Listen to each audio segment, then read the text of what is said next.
ನಮಸ್ತೆ, ಎಲ್ಲರೂ ಹೇಗಿದ್ದೀರಾ? ನಾನು ತುಂಬಾ ಚೆನ್ನಾಗಿದ್ದೀನಿ. ಇದು ಶಿವರಾತ್ರಿ ಹಬ್ಬದ ಸಾಯಂಕಾಲದ ವಿಡಿಯೋ. ಏನಪ್ಪ ಅಂತಂದರೆ, ನಾವು ಬೆಳಗ್ಗೆಯಿಂದ ಸಂಜೆವರೆಗೂ ಉಪವಾಸ ಇದ್ದು ಸಂಜೆ ಉಪವಾಸನ ಬಿಡೋವಾಗ ದೇವರಿಗೆ ಎಡೆ ಹಾಕ್ತೀವಿ. ಅದನ್ನು ತೋರಿಸ್ತಾ ಇದ್ದೀನಿ. ಮೊದಲು ಯಾವುದೇ ರೀತಿಯಾದ ನಾವು ದೇವರಿಗೆ ನೈವೇದ್ಯವನ್ನು ಎಡೆ ಹಾಕಬೇಕು ಅಂತಂದರೆ ಭೂದೇವಿಗೆ, ಭೂವರ ಸ್ವಾಮಿಗೆ ಅರ್ಪಣೆ ಮಾಡಬೇಕು. ಅದಕ್ಕೋಸ್ಕರ ನಾನು ಅಕ್ಕಿ ಹಸಿಟ್ಟಿಂದ ಓಂ ಭೂವರ ಸ್ವಾಮಿಯೇ ಅಂತ ಬರೆದಿದ್ದೀನಿ. ಅದಕ್ಕೆ ಅರಿಶಿನ ಕುಂಕುಮ ಎಲ್ಲ ಹಾಕಿ, ಆಮೇಲೆ ಶಿವಪ್ಪನಿಗೆ ಬಾಳೆ ಎಲೆಗಿಂತನೂ ಈ ತೀಗ ಅಂತಾರೆ ಇದಕ್ಕೆ ತೆಲುಗುನಲ್ಲಿ, ಆದರೆ ಕನ್ನಡದಲ್ಲಿ ಏನಂತಾರೋ ಗೊತ್ತಿಲ್ಲ ಫ್ರೆಂಡ್ಸ್. ಈ ಎಲೆ ಹೊಲಗಳಲ್ಲಿ ಸಾಮಾನ್ಯವಾಗಿ ತೋಟಗಳ ಹತ್ರ ಸಿಗತ್ತೆ. ಅದರಲ್ಲಿ ಕಿತ್ಕೊಂಬಂದು ಚೆನ್ನಾಗಿ ತೊಳೆದು ಎಲೆ ಥರ ಹೊಲಿದ್ಬಿಟ್ಟು 3 ಎಲೆ, ರಾತ್ರಿ ಹೊತ್ತು 3 ಎಲೆ ಹಾಕ್ತೀವಿ ಎಡೆಗೆ, ಬೆಳಗ್ಗೆ 5 ಹಾಕ್ತೀವಿ. ಇದರಲ್ಲಿ ಒಂದು ಮಾತ್ರ ದೇವರಿಗೆ ನೈವೇದ್ಯ ಅಂತ ಇಡ್ತೀವಿ, ಇನ್ನೆರಡು ಉಪವಾಸ ಇರೋರು ತೊಗೊತೀವಿ. ಈ ನೈವೇದ್ಯವನ್ನು ಅವಲಕ್ಕಿ, ಬೆಲ್ಲ, ಬಾಳೆಹಣ್ಣು, ತುಪ್ಪ, ಜೇನುತುಪ್ಪ, ಹಾಲು ಮೊಸರು ಎಲ್ಲ ಹಾಕಿ ಚೆನ್ನಾಗಿ ನೆನೆಸಿ ಕಲಸಿ ದೇವರಿಗೆ ನೈವೇದ್ಯವಾಗಿ ಇಡ್ತೀವಿ. ಇದಾದಮೇಲೆ ಶಿವಪ್ಪನಿಗೆ ಇಷ್ಟವಾದ ತುಪ್ಪದ ದೀಪ, ಬಾಳೆಹಣ್ಣು, ತೆಂಗಿನಕಾಯಿ, ಬಿಲ್ವಪತ್ರೆ, ಮಾವಿನ ಎಲೆ ಎಲ್ಲ ಇಟ್ಟು ಎಷ್ಟು ಸಾಧ್ಯನೋ ಅಷ್ಟು ಹಸಿರು ಎಲೆಗಳಿಂದ ಪೂಜೆ ಮಾಡಿದ್ರೆ ಒಳ್ಳೆಯದು. ನಮಗೆ ಎಷ್ಟು ಸಿಗುತ್ತೋ ಅಷ್ಟೇ ತಂದು ಪೂಜೆ ಮಾಡಿದ್ದೀವಿ. ಇದಾದಮೇಲೆ ಕಾಯಿ ಎಲ್ಲ ಹೊಡೆದು ವಿಭೂತಿ, ತುಂಬ ಶ್ರೇಷ್ಠವಾದದ್ದು ವಿಭೂತಿ ಶಿವಪ್ಪನಿಗೆ. ನಮ್ಮ ಮನೆಯಲ್ಲಿ ಚಿಕ್ಕದೊಂದು ಪುಟ್ಟ ಒಂದು ಲಿಂಗ ಐತೆ. ಅದಕ್ಕೆ ನಾವು ವರ್ಷವೂ ಪಂಚಾಮೃತ ಅಭಿಷೇಕ, ಗಂಗಾಜಲದ ಅಭಿಷೇಕ, ವಿಭೂತಿ ಅಭಿಷೇಕನ ಮಾಡ್ತೀವಿ. ಹೇಗಪ್ಪ ಅಂತಂತಂದರೆ, ಶಿವಪ್ಪನಿಗೆ ಕುಂಕುಮಕ್ಕಿಂತನೂ ವಿಭೂತಿನೇ ತುಂಬ ಶ್ರೇಷ್ಠ. ಅದಕ್ಕೋಸ್ಕರ ಗಂಧಗಂಗಡಿಯಲ್ಲಿ ಸಿಗುತ್ತೆ ವಿಭೂತಿ, ಪುಡಿಯಾಗಿರುವಂಥ ವಿಭೂತಿ.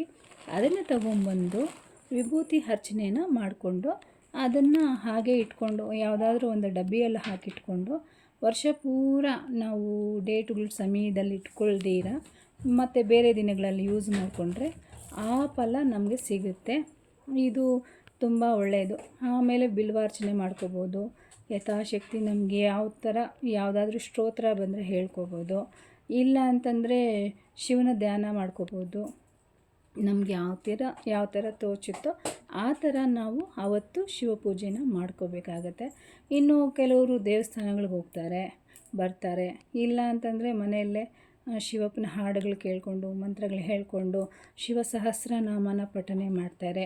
ಅನುಕೂಲ ಇದ್ದರೆ. ಅನುಕೂಲ ಇಲ್ಲ ಅಂತಂದರೆ ಯಾವುದಾದ್ರೂ ಒಂದು ಚಿಕ್ಕ ಶ್ಲೋಕ ಹೇಳ್ಕೊಂಡ್ರೂ ಕೂಡ ಸಾಕು. ಇಲ್ಲ ಅರುಣಾಚಲ ಶಿವ ಅಂತ ಹೇಳ್ಕೊಂಡ್ರೂ ಸಾಕು. ಇಲ್ಲ ಓಂ ನಮಃ ಶಿವಾಯ ಅಂತ ಹೇಳ್ಕೊಂಡ್ರೂ ಸಾಕು. ಆ ಭಗವಂತ ನಮ್ಮನ್ನು ಅನುಗ್ರಹಿಸ್ತಾನೆ. ಇದು ರಾತ್ರಿ ಪೂಜೆ.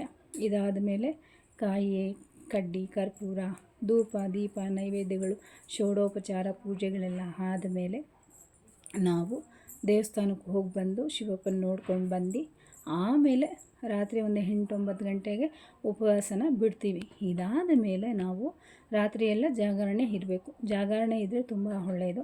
ಜಾಗರಣೆ ಇದ್ದು 3 ಗಂಟೆಗೆಲ್ಲ ಮತ್ತೆ ಸ್ನಾನ ಮಾಡಿಕೊಂಡು ಮನೆ ಮುಂದೆ ಗೂಡಿಸಿ ನೀರು ಹಾಕಿ ರಂಗೋಲಿ ಹಾಕಿ ಮತ್ತು ಅಡುಗೆ ಎಲ್ಲ ಯಾವ್ಯಾವ ಥರ ಮಾಡ್ತೀವಿ, ಏನೇನು ಮಾಡ್ತೀವಿ ಅಂತೇಳಿ ಎಲ್ಲ ಪ್ರಿಪೇರ್ ಮಾಡಿಕೊಂಡು ಅಡುಗೆ ಎಲ್ಲ ಆದಮೇಲೆ 5 ಗಂಟೆಗೆಲ್ಲ ಅಡುಗೆ ಆಗೋಗಬೇಕು. 5 ಗಂಟೆಗೆ ಅಡುಗೆ ಆದಮೇಲೆ ಮತ್ತೆ 5:30-6 ಗಂಟೆಗೆಲ್ಲ ಬೆಳಗಿನ ಪೂಜೆ ಮುಗಿಸ್ಬಿಡ್ಬೇಕು. ಮತ್ತು 5 ಎಲೆ ಬಾಳೆ ಎಲೆಯಲ್ಲಿ ಎಡೆ ಹಾಕಿಬಿಟ್ಟು ನೈವೇದ್ಯ ಇಟ್ಟು ಒಂದು ಎಲೆನ ಮಾತ್ರ ಎತ್ಕೊಂಡೋಗಿ, ಒಂದು ಎಡೆಯನ್ನು ಮಾತ್ರ ಎತ್ಕೊಂಡೋಗಿ ಮೇಲೆ ಇಡ್ತೀವಿ. ಅದು ಅಲ್ಲಿ 6 ಗಂಟೆಗೆ ಇಡೋಷ್ಟೊತ್ತಿಗೆ ಕಾಗೆ ಬಂದು ಎತ್ಕೊಂಡು ಹೋಯ್ತು ಅಂತಂದರೆ ಪಿತೃಗಳ ಆಶೀರ್ವಾದ ನಮಗೆ ಸಂಪೂರ್ಣವಾಗಿ ಸಿಗುತ್ತೆ. ಅವ್ರಿಗೊಂದು ಎಡೆ ಅಂತ ಮೀಸಲಿಡ್ತೀವಿ. ಆ ಎಡೆಗೆ ನಾವು ಎಳ್ಳನ್ನು ಸ್ವಲ್ಪ ಮಿಕ್ಸ್ ಮಾಡಿ, ಅವರು ಪಿತೃದೇವತೆಗಳಿಗೆ ಸಮರ್ಪಣೆ ಆಗಲಿ, ಅವ್ರು ಬಂದು ತಿನ್ನಲಿ, ಅವ್ರ ಆಶೀರ್ವಾದ ನಮಗೂ, ನಮ್ಮ ಕುಟುಂಬಕ್ಕೂ, ನಮ್ಮ ಮಕ್ಳಿಗೂ ಇರಲಿ ಅಂತ ಹೇಳ್ಬಿಟ್ಟು ಒಂದೆಡೆ ಇಡ್ತೀವಿ. ಪ್ರತಿ ವರ್ಷವೂ ನಾವು 6 ಗಂಟೆಗೆಲ್ಲ, 5 ಗಂಟೆಗೆ ಪೂಜೆ ಆಗಿಬಿಡುತ್ತೆ, 5 ಗಂಟೆಗೆ ಅಡುಗೆ ಆಗುತ್ತೆ, 5:30ಗೆ ಪೂಜೆ ಆಗುತ್ತೆ, 6 ಗಂಟೆಗೆ ಎತ್ಕೊಂಡು ಮೇಲೆ ಇಟ್ಬಿಡ್ತೀವಿ. ನಮ್ಮ ಅದೃಷ್ಟ ಒಂದೊಂದು ವರ್ಷ ಬರುತ್ತೆ, ಒಂದೊಂದು ವರ್ಷ ಬರೋಲ್ಲ. ಈ ಸಲ 6 ಗಂಟೆಗೆಲ್ಲ ನಾನು ಎತ್ಕೊಂಡೋಗಿ ಇಟ್ಟಿದ ತಕ್ಷಣವೇ ಬಂದು ಎತ್ಕೊಂಡು ಹೋಯ್ತು. ನಮ್ಗೆ ತುಂಬ ಖುಷಿಯಾಯಿತು. ರಾತ್ರಿ ಎಲ್ಲ ಜಾಗರಣೆ ಇದ್ದು ಉಪವಾಸ ಇದ್ದು ಇಷ್ಟೆಲ್ಲ ಮಾಡಿದ್ದಕ್ಕೆ ನಮ್ಮ ಪೂಜೆಗೆ ಸಾರ್ಥಕ ಆಯಿತು. ಹಿರಿಯರ ಆಶೀರ್ವಾದ, ಪಿತೃಗಳ ಆಶೀರ್ವಾದ ಇದ್ದರೆ ಯಾವ ಕಷ್ಟನೇ ಬರಲಿ ಪರಿಹಾರ ಆಗಿಬಿಡತ್ತೆ. ನಮಗೂ ನಮ್ಮ ಕುಟುಂಬಕ್ಕೂ ಒಳ್ಳೆಯದಾಗುತ್ತೆ ಅಂತ ನಮ್ಮ ದೊಡ್ಡವರು ಹೇಳಿದ್ದಾರೆ. ಅದರ ಪ್ರಕಾರ ನಮ್ಗೆ ತುಂಬ ತೃಪ್ತಿ ಆಯಿತು. ಈ ಶಿವರಾತ್ರಿ ಅಂತೂ ನಮ್ಗೆ ಖುಷಿ ಕೊಡ್ತು. ನಿಮಗೂ ಅಷ್ಟೇ ಎಲ್ಲರಿಗೂ ಒಳ್ಳೆಯದಾಗಿ ಎಲ್ಲರೂ ಚೆನ್ನಾಗಿರಲಿ ಅಂತ ನಾನು ಅಂದ್ಕೊತಾ ಇದ್ದೀನಿ.